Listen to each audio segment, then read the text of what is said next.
Okay, next thing I want to talk about is hand position. I get a lot of questions, Greg, where does my son, my daughter put their hands?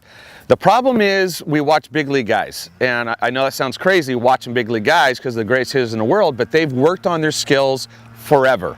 Derek Jeter used to be way up here.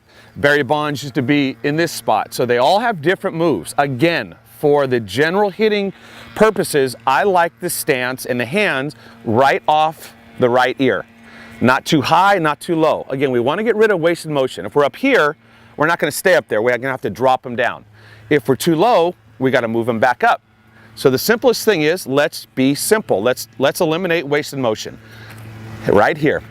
Right hand, right ear, and we get into our swing. So another thing I want to talk about is hand position in the stance. Where does my son or daughter put their hands? We've talked about the side view, now we're going to do the front view.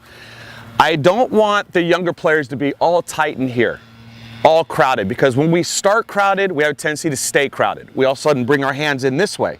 I don't also want you to move your hands way out here, because now we either stay out there with our swing and round off, or we have to go way back here to try to get in our hitting position. This takes way too long. So the safest thing to do is have your hands a little farther out, but not extended too much here to where there's a little cylinder from your hand to your chest in a comfortable mode, but not to where it's crowded or too pressed out. So imagine just a little circle from your kid's hand to your chest in this spot right here. Another big question I get is, Greg, where do I stand? How close do I stand? How far do I stand?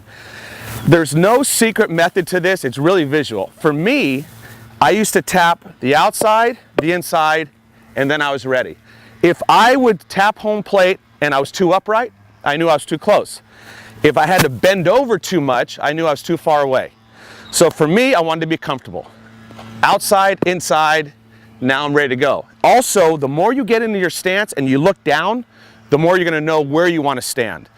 If we're too close, balls in are going to give us trouble. If we're too far away, we cannot reach the outside part. So let's be natural and normal in our mode here. Outside, inside, there we go.